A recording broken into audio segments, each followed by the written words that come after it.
Luc, chapitre 10. Après cela, le Seigneur désigna encore 70 autres disciples, et il les envoya 2 à 2 devant lui dans toutes les villes et dans tous les lieux où lui-même devait aller.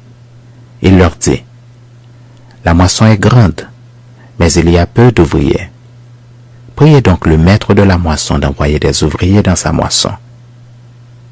Partez, voici je vous envoie comme des agneaux au milieu des loups. Ne portez ni bourse, ni sac, ni souliers, et ne saluez personne en chemin. Dans quelque maison que vous entriez, dites d'abord que la paix soit sur cette maison. Et s'il se trouve là un enfant de paix, votre paix reposera sur lui, sinon elle reviendra à vous. Demeurez dans cette maison-là, mangeant et buvant ce qu'on vous donnera, car l'ouvrier mérite son salaire. N'allez pas de maison en maison. Dans quelque ville que vous entriez et où l'on vous recevra, mangez ce qui vous sera présenté. Guérissez les malades qui s'y trouveront et dites-leur, le royaume de Dieu s'est approché de vous. Mais dans quelque ville que vous entriez et où l'on ne vous recevra pas, allez dans ces rues et dites, nous secouons contre vous la poussière même de votre ville qui s'est attachée à nos pieds. Sachez cependant que le royaume de Dieu s'est approché. Je vous dis qu'en ce jour, Sodome sera traité moins rigoureusement que cette ville-là. Malheur à toi, Chorazin. Malheur à toi, Bethsaïda. Car si les miracles qui ont été faits au milieu de vous avaient été faits dans Tyr et dans Sidon, il y a longtemps qu'elles se seraient repenties en prenant le sac et la cendre. C'est pourquoi, au jour du jugement, Tyr et Sidon seront traités moins rigoureusement que vous. Et toi, Capernaum, qui a été élevé jusqu'au ciel, tu seras abaissé jusqu'au séjour des morts. Celui qui vous écoute m'écoute, et celui qui vous rejette me rejette, et celui qui me rejette rejette celui qui m'a envoyé. Les 70 revinrent avec joie, disant, « Seigneur, les démons même nous sont soumis en ton nom. » Jésus leur dit, « Je voyais Satan tomber du ciel comme un éclair.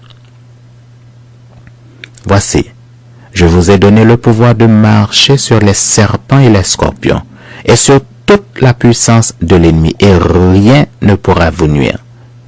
Cependant, ne vous réjouissez pas de ce que les esprits vous sont soumis, mais réjouissez-vous de ce que vos noms sont écrits dans les cieux. » En ce moment même, Jésus tressaillit de joie par le Saint-Esprit et il dit, « Je te loue, Père, Seigneur du ciel et de la terre, de ce que tu as caché ces choses aux sages et aux intelligents, et de ce que tu les as révélées aux enfants. Oui, Père, je te loue de ce que tu l'as voulu ainsi. Toutes choses m'ont été données par mon Père, et personne ne connaît qui est le Fils si ce n'est le Père, ni qui est le Père si ce n'est le Fils, et celui à qui le Fils veut le révéler. » Et se tournant vers les disciples, il leur dit en particulier, « Heureux les yeux qui voient ce que vous voyez. Car je vous dis que beaucoup de prophètes et de rois ont désiré voir ce que vous voyez et ne l'ont pas vu, entendre ce que vous entendez et ne l'ont pas entendu. » Un docteur de la loi se leva et dit à Jésus pour l'éprouver, « Maître, que dois-je faire pour hériter la vie éternelle? » Jésus lui dit, « Qu'est-il écrit dans la loi? Qui lis-tu? » Il répondit, « Tu aimeras le Seigneur ton Dieu de tout ton cœur, de toute ton âme, de toute ta force et de toute ta pensée, et ton prochain comme toi-même. » « Tu as bien répondu, lui dit Jésus. Fais cela et tu vivras. » Mais lui, voulant se justifier, dit à Jésus, « Et qui est mon prochain? » Jésus reprit la parole et dit, « Un homme descendait de Jérusalem à Jéricho. Il tomba au milieu des brigands qui le dépouillèrent, le chargèrent de coups et s'en allèrent le laissant à demi-mort. Un sacrificateur qui par hasard descendait par le même chemin, ayant vu cet homme, passa outre. Un lévite qui arriva aussi dans ce lieu, l'ayant vu, passa outre. Mais un Samaritain qui voyageait, étant venu là, fut ému de compassion lorsqu'il le vit. Il s'approcha et banda ses plaies en y versant de l'huile et du vin. Puis il le mit sur sa propre monture, le conduisit à une hôtellerie et prit soin de lui. Le lendemain, il tira deux deniers, les donna à l'hôte et dit, « Aie soin de lui, et ce que tu dépenseras de plus, je te le rendrai à mon retour. » Lequel de ces trois te semble avoir été le prochain de celui qui était tombé au milieu des brigands? C'est celui qui a exercé la miséricorde envers lui, répondit le docteur de la loi.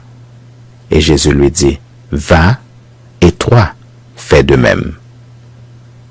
Comme Jésus était en chemin avec ses disciples, il entra dans un village, et une femme nommée Marthe le reçut dans sa maison. Elle avait une sœur nommée Marie, qui, s'étant assise aux pieds du Seigneur, écoutait sa parole. Marthe, occupée à divers soins domestiques, survint et dit, « Seigneur, cela ne te fait-il rien que ma sœur me laisse seule pour servir? Dis-lui donc de m'aider. » Le Seigneur lui répondit, « Marthe, Marthe, tu t'inquiètes et tu t'agites pour beaucoup de choses. Une seule chose est nécessaire. Marie a choisi la bonne part, qui ne lui sera point ôtée. »